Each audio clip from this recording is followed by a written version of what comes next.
최강욱 의원이 지금 연일 논란입니다. 사과를 해서 일단락 되나 싶었는데 박지원 비대위원장을 비판한 보좌관의 글을 공유하며 최 의원이 고맙습니다라고 반응을 해서 또 논란이 커졌어요. 익명의 민주당 보좌진이 박지원 위원장의 태도를 동의하지 않는다. 비대위원장의 의견이 당의 입장을 대표하지도 않는다. 최 의원에게 응원과 지지를 보낸다라는 글을 최강욱 의원이 사과 이후에 공유하며 고맙습니다라고 게재를 했습니다.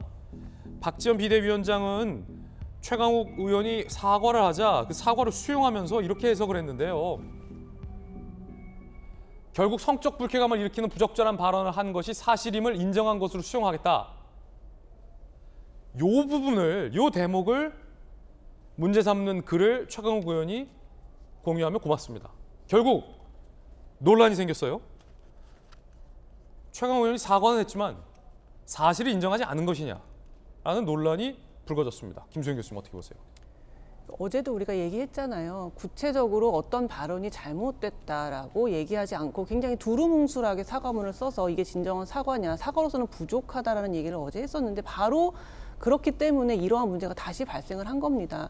그러니까 뭐 굳이 그 단어를 사용하지 않더라도 내가 부적절한 발언을 했다. 남자들끼리 흔히 할 수 있는 농담이라고 생각했지만 뒤돌아 생각해보니 굉장히 잘못 처신했다. 죄송하다라고만 얘기했으면 깔끔하게 처리될 수 있는 것인데 두루뭉술하게 사과를 하다 보니까 어떤 사람은 그러다 보니까 박지원 비대위원장이 인정한 것으로 생각하겠다라고 글을 올리자 그거에 대해서 또 반박하는 어떤 여성 보좌진으로 추정되는 사람의 글을 본인이 SNS에 공유하면서 사실상 나는 잘못한 게 없다라는 식의 어떤 사과를 번복하는 듯한 그런 인상을 남긴 거거든요. 사실 본인이 뭐 어렵게 사과를 했으면 그것으로 그만둘 일이지 어떻게 또 어떻게 보면 최강욱 의원을 두둔하는 듯한 말을 자기의 SNS에 가져오면서 감사합니다라고 하는 것은 결국 나는 굉장히 억울하게 사과를 할 수밖에 없었다. 사실은 난 잘못이라고 생각 안 하는데 여론이 너무 이러니까 사과를 한 것이지 난 잘못이 없다라고 읽혀지기 때문에 굉장히 부적절하고 진작에 끝났어야 될 논란이고 잘못했다고 얘기하고 사과하고 넘어가야 됐을 일인데 계속해서 이렇게 길게 끌고 가는 이유를 모르겠다는 생각이 들고요.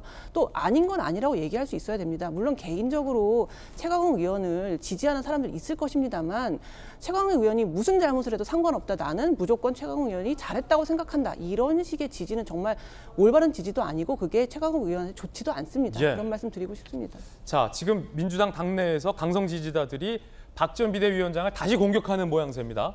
문자 폭탄도 엄청 받고 있다라고 박지원 비대위원장은 밝힌 바 있습니다. 그런데 오늘 한 조간신문은 비대위원장이 최강욱 의원이 결국 사과를 하고 그럼에도 불구하고 비대위원장이 공격을 받고 있는데도 민주당의 어떤 의원 하나 나서지 않고 있다라는 비판적인 기사를 보도한 바 있습니다. 이런 분위기 속에서 오늘 굉장히 흥미로운 장면 하나가 눈에 띄는데 정혁진 변호사님, 네네. 박지원 비대위원장이 표창원 전 의원이 진행하는 라디오 프로그램에 출연을 했어요. 전화로. 한 조간신문은 민주당 현역 의원 누구도 나서지 않는다라는 기사고 있고 그 가운데 표창원 전 의원의 라디오에 박지원 비대위원장이 전화로 출연해서 오히려 되묻습니다. 그럼 프로파일러로서 최강욱 의원의 이 짤짤이 발언 해명에 대해서 어떻게 보냐? 답답한 심정에 박지원 비대가 물어봐요. 그러니까 표창원 전 의원이 이렇게 얘기해요. 그 대화의 맥락을 봐도 짤짤이는 아니다. 라고 박 비대위원장의 지적을 대부분 수용하고 민주당이 쇄신해야 한다라고 비판을 했거든요. 최강욱 의원에 대해서. 어떻게 보십니까, 정익진 변호사님? 저는 프로파일러가 아니라서 그런지 이상하다라고 생각을 하거든요.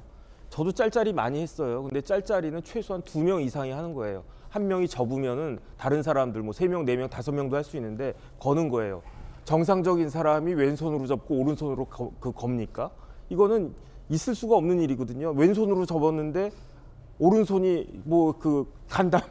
웃긴 거잖아요. 실수는 할 수 있어요. 특히 사람이 말실수 할 수 있거든요. 왜냐하면 완전하지 않으니까. 그러니까 말실수할 수 있는데 중요한 거는 실수 이후에 어떻게 처신하느냐가 중요한 것 같아요. 왜냐하면 덮으려고 하면은 자꾸 거짓말할 수밖에 없고 이 거짓말이 또 거짓말을 낳게 되고 왜 이렇게 일을 키우는지 모르겠다는 생각이 드는 게 충분히 수습할 수 있었고 뭐 남자들끼리 뭐 실수했습니다. 뭐 미안합니다. 이렇게 하면 그러면은 민주당의 그 자리에 있던 뭐 여성 보좌관들이나 그런 분들이 그거 가지고 최강욱 의원에게 대해서 이렇게까지 나왔을 것인가.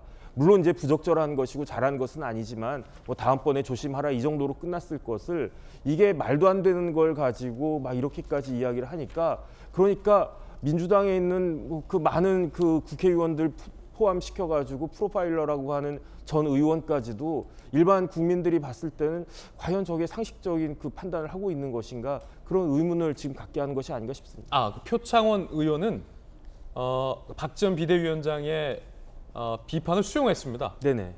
그래서 최강욱 의원을 비판했다라는 말씀. 그게 정상인 거죠. 프로파일러 맞으시네요. 그러니까요. 네. 그런 정익진 변호사님이 조금 착하실 수 있어서 제가 좀 바로 잡아드렸습니다.